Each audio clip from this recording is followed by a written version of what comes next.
Alright, so I just watched the Roadhouse remake, and I couldn't wait to give you my unfiltered thoughts, both from a storytelling and character perspective, and more importantly to answer the all-important question: how does it stack up to the 1989 original? As a diehard fan of the original Roadhouse, and of Patrick Swayze in general, I'm all about old-fashioned storytelling, and I hope more modern films will return to doing things right. You know, where the right combination of plot, character development, dialogue, conflict, and stakes make for a great story. So with that in mind, let's see how Roadhouse stacks up. As always, grab your popcorn, and let's get started. I hate spoilers, so I'll try to steer clear while talking about the plot. But basically, an ex-UFC fighter named Dalton takes a job as a bouncer at a roadhouse in the Florida Keys, only to get on the wrong side of some dangerous people who want it for themselves.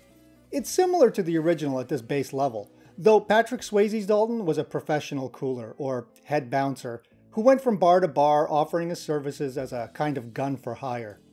He was shown as a guy who had plenty of money, and did it more out of a search for inner peace than a paycheck.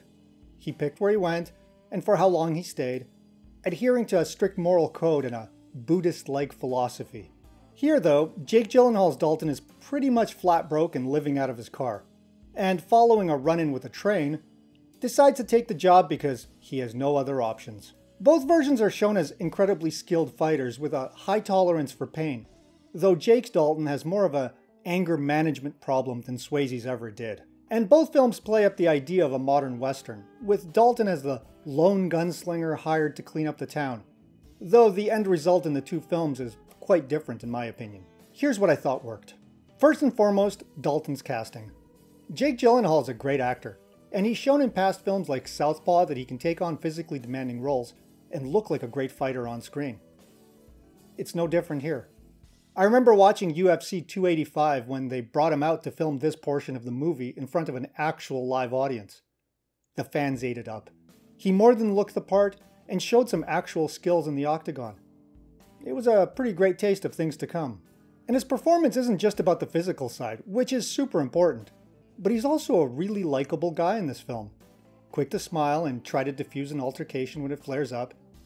He embodies a character who'd prefer to talk it out over using his fists. But when pushed, his fists do the talking even better. He's quite different from Swayze's portrayal, both in attitude and demeanor. While both men prefer to avoid violence, Jake's Dalton leans into it more, and he doesn't have any of the spiritualism that Swayze's Dalton brought to the mix. Jake is also more physically imposing than Swayze. The former looks like a UFC middleweight, while the latter more resembled a dancer, which is what Swayze was. Both men are incredibly physical in their respective roles, and they each pull off the dangerous sides of their characters. Which is to say, this is neither good nor bad, just different. And to be honest, it's a nice way to differentiate the two characters. That said, the fight scenes in the remake are great. Especially Dalton's first encounter with some bikers at the Roadhouse, and his final fight with Conor McGregor. But more on that later. The choreography and cinematography of the fight scenes are great too. For the most part, the hits look real and the movements are crisp, both in terms of the fighters and the camera work. And to be honest, the cinematography in general was good, with lots of wides of the Florida coastline and the ocean, and lots of shots of Jake's muscles throughout. There are a number of callbacks to the original film, in terms of dialogue, characters, and Easter eggs. For example, when Dalton gets off the bus in Florida, one of the small rundown businesses facing him is the Double Deuce restaurant. A nice nod to the name of the Roadhouse in the first film. Now, I'm not sure why they didn't just call the Roadhouse in this film by the same name. It's a great name for a bar and pretty iconic. Instead, they opt for the name Roadhouse for the bar, inserting a joke about how the guy that named it did so because it's a house that's beside a road. And since we're on the subject, let's talk about what else didn't work. The plot is more convoluted than in the original. There, Dalton is hired because a guy named Frank thinks his bar could become more profitable and attract nicer patrons if he could get someone to help him clean it up. Here, Dalton is hired by a young woman named Frankie, who basically tells him the same thing, only to later reveal deeper motives which plays out like a mystery for Dalton to solve. Now, a movie like this doesn't need complex motives and endless layers. The simplicity of the original plot is actually one of its most endearing features. It's not the plot that reels us in, but the characters, the action, and the quotable dialogue. And that's something else that's missing here. There are a few really good lines, my favorite coming from a supporting character named Charlie, who wasn't in the original, when she says, "Shit happens. Only here it always happens on a beautiful day." Now, as a writer, I'm all about subtext and nuance when it comes to dialogue, and I wish there had been more lines like this in the movie. But overall, it's fairly paint by numbers and on the nose in what the characters say. And I have to admit, the music isn't as good either.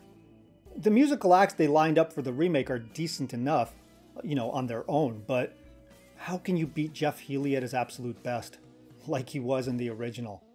The music there was bluesy rock with a soulful edge that can only come from the fingers and voice of a master like Healey. The music here simply couldn't live up to that level, in my opinion, and to be honest, there were times when it seemed out of place as being too contemporary in this backwater setting which almost demands a return to older sounds. The film also has a romantic subplot to mirror the original, though here it's much tamer and low-key. Like in the original, Dalton meets a doctor named Ellie. In the original, it's Elizabeth. And there's an attraction between them. But whereas the 1989 version, there's an immediate connection between the two that leads to fireworks. Here it's toned down to such a point that I was questioning why this doctor would have anything to do with a bouncer with a very public anger management problem. The chemistry between the actors just wasn't there. Maybe it's the script or the direction or just the actors themselves, but they came across more as friends than anything more. And their one and only kiss in the movie is as much of a romantic relationship as it ever gets. But Dalton fights to save her as if she's something much more than just a friend. Who knows, maybe there's more to the characters that ended up on the cutting room floor? And the villain wasn't nearly as, villainous. In the original, we had Brad Wesley, a truly slimy bad guy who wanted to take control of the town. He was evil, but he was also capable. And a former lover to the good doctor. Basically, a threat to the hero on all fronts. There was no mistake that he was the one in charge. In the remake, however, we have Ben Brandt, the son of an unseen mobster who's actually calling all the shots. Ben is weak and incompetent in comparison, and it's hard to ever take him as a serious threat to someone like Dalton. And I'll be honest, I was wondering if the remake would bring back Wade Garrett. I'm of mixed feelings about the fact that it doesn't. While I adore the character in the first film and miss not seeing him here, it's hard to imagine a modern equivalent who could pull it off as well as Sam Elliott. That man oozes cool, and a character like his was missed in this film. Now let's address the tattooed elephant in the room. I want to preface it by saying I like Conor McGregor. He has a natural charisma and is a born showman.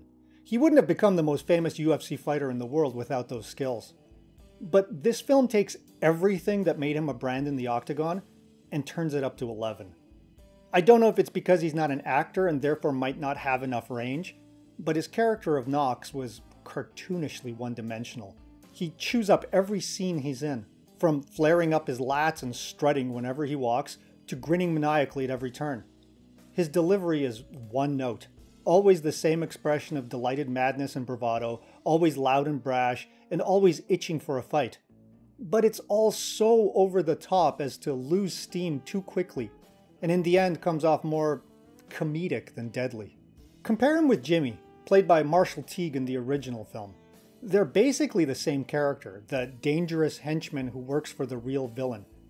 However, Teague plays his role in a much more serious way, making him more menacing in the long run. If we follow the Western motif, Teague is the quiet gunslinger like Lee Van Cleef in The Good, the Bad, and the Ugly, whereas McGregor comes off more like Yosemite Sam. Both are dangerous, but they give off very different vibes. And I think that's a shame. Knox could have been truly frightening. He has the size and the look, and certainly the ability. His fight scenes are awesome. McGregor could be a great villain, but the film purposely goes in a comedic direction with him for some reason. I'm not sure why, but for me it didn't work. And to be honest, the film as a whole has a cartoonish vibe to it. From the bright color palette to the heavy use of CGI, even in some of the fight scenes.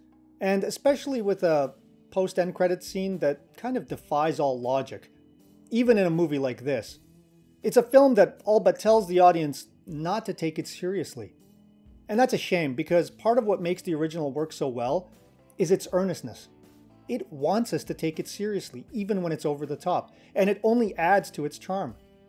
Much like a comedy is funnier when the characters aren't in on the joke, an action movie is more kick-ass when its characters don't treat it like a joke. And that's a thing, isn't it? When you do a remake of a successful film that's admired the world over, you have to be ready for the good and bad. The good is that there's a built-in audience that already loves this IP, and will more than likely check it out, if for no other reason than to compare it with the original. But that's the risk, and the potential bad. They will compare the two, and heaven help you if it doesn't live up to the version they already adore. And maybe that's the biggest takeaway for me with this movie. As a standalone film, it's decent enough. You have a likable lead, some great action, and solid fight scenes. And it's different enough from the original that it really is more of a standalone film that copied elements from the original, rather than being a faithful remake. If Jake's character had been called, I don't know, Frank, and the film was called Keys to the Kingdom or something similarly distant from the original title, it would be considered a movie that ripped off parts of a classic, but I think fans would like it well enough. But it is a remake, and as a remake, it falls flat. Patrick Swayze is a beloved actor who died tragically way too soon, and each of his roles are pretty iconic. You'd think someone in charge would have learned a lesson from Point Break. If you're going to remake it, call it Fast and the Furious, and you'll rake in the bucks. Call it Point Break, and you'll pay at the box office. Overall, I like this film, mainly because of Jake Gyllenhaal.